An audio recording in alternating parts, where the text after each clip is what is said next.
Guys, my name is Miss Manscill. I'm an instructor at the Birmingham campus, Herzing Birmingham campus. I'm an instructor in the nursing program.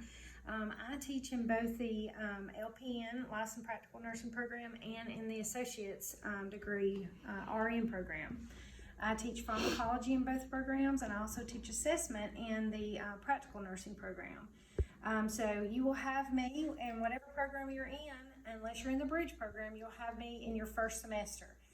So I'm hoping to get to meet some people that are very eager and ready to be a nurse, because that's my whole purpose, is to get the next generation of nurses ready and help you to be successful as possible. And that's what they wanted me to talk to you about today, was how to be successful in a nursing program. I will tell you, it's not easy. I know it looks like I've been a nurse forever, but I have been a nurse for 27 years, and I have background in various different things. I've done a lot of things in nursing, and I love nursing. But it was hard for me when I started in nursing school. I tell my students all the time, don't think I haven't been sitting where you're sitting. It's hard, but we can get through it. And some of the ways we can get through it is, first of all, you need to think about how you're going to, what your plan is going to be for your children, for your life outside, for your work, things of that nature. Go ahead and get that planned out, mapped out. Most likely, it would be difficult to work a full-time job, but if you're going to work a full-time job, how that's going to look, and then still have time to study. If you have children, you want to take care of your children, you want to be a mom, you want to be a wife or a husband, dad, whatever your title is, but you also have to be prepared for your classes. So you have to think, how am I going to do that? You have to take a real hard look at that, and sometimes you have to have family meetings. Sit down and talk to them, talk to your family and say, hey, I'm wanting to do this, and the only way I can do this is if we all work together, and then come up with ways to best be successful. And also think about the days where life is just life. Everybody's sick, car didn't work. What am I going to do when that happens? What's my backup plan for that? Who's going to take care of the children if they can't go to school? Who's going to take me to school if my car doesn't work? Just go ahead and have those backup plans in there. And then once you got all that squared away and you're ready to start nursing school, that first day you sit down in class and you're overwhelmed because the teacher's sitting up there telling you all this information you're going to do, and you're going to do it in 8 weeks. Just think about it this way. You can't walk a 100-mile road without taking it one step at a time. So do it that way. Break everything down at the end of the day. Take all of your information and break it down and decide, okay, I need to study this, and then I need to study this, and have that protected study time. I cannot emphasize that enough. Having, whether it's in 2 hours between midnight and 2, because that's when everybody's in bed, or whatever the time is for you, but every day you need to have that protected study time. And depending on how many classes you have, you may need more time or less time. But every day you need to be looking at that material. Even on day one, the first time it was introduced, you still need to be looking at that material. That way you're not waiting until a day or two before and trying to cram it, because studies have showed that doesn't work. You need to study a little bit every day so that your brain has the chance to go, oh, this must be important information because she keeps studying this, and it will retain it as long-term information instead of just short-term. You take the test and then you forget it, because in nursing school, everything builds on itself. So you need to know that information and you need to keep it. And then another thing that's really important is, I touched on this a little bit before when I was talking about talking to your family, but getting organized.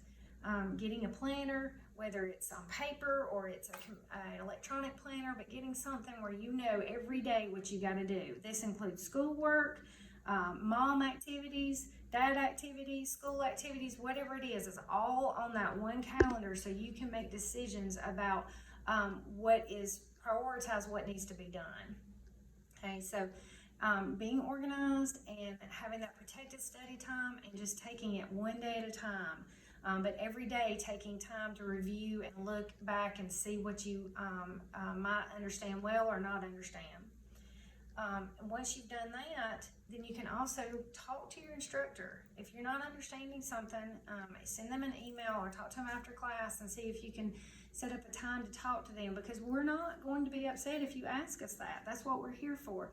But we want you all to come to us. So please know that we're here for you. We'll help you any way we can, but you have to communicate to us that you need that help. And we've got a lot of resources out there for you that we can help you with, and tutorial is one of those resources. If your class has a tutorial, you need to make every preparation to be to that tutorial, even if it's not mandatory for you to be there, because there may be something that's talked about in there that might have been you didn't understand in lecture. And in lecture, we only have so many hours to get all the material in, but in tutorial, we can go back over some of those materials that you might not have understood and take longer with it. So what we might have only been able to spend 15 minutes on in lecture, we might could spend 30 minutes to 45 minutes in tutorial until everybody understands. So, I just can't emphasize that enough. Go into tutorial, and then if you still don't understand, reach out to the instructor, and we'll help you any way we can, because we want you to be successful. Because one day you may be taking care of me. So I want you to know what you're doing. So that is our whole goal in that. The other thing that I wanted me to talk to you about is clinicals. Clinicals was my favorite part of nursing school, because that's when you get out of the classroom, you get to be with patients, you get to try skills that you've talked about in the classroom. And it's just a good time for you to prepare to see what it's going to be like once you become a nurse. But it can be overwhelming a little bit too, because there's assignments outside of clinical that you have to do, paperwork on top of your lecture class too. So again, I can't emphasize enough on that one. It's just being organized. Having down on that calendar that this week my patho paper is due on this day, my care plans are due on this date, I have a test on this date, so you can look at it, and so you're not overwhelmed by it or blindsided by something. So organization is a huge key with clinical, and then just enjoy it too. Do what your instructor tells you to. Don't go outside what your instructor tells you to, but enjoy the experiences that come your way, because that's going to kind of show you what you'll be doing as a nurse.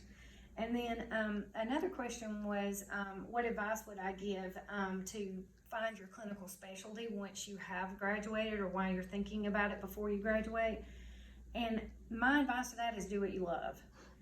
If you like children, then you might want to go into pediatrics.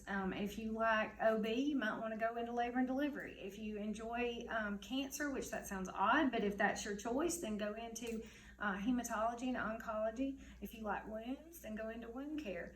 But the great thing about nursing is you can think you love something, and then you get in it and you're like, oh, this is not what I thought it was. So there's all these other things you can go into. You just leave that area and go to another area until you find what you love and you find your clinical expertise, or you are able to formulate your clinical expertise. I think I've answered everything. I hope I have. You can always reach out to me. My email address is smanscill@herzing.edu. It's MANSCILL, and then my first initial S at herzing.edu, and I'll be happy to answer any questions because I want everybody to be as successful as possible. Thanks, guys.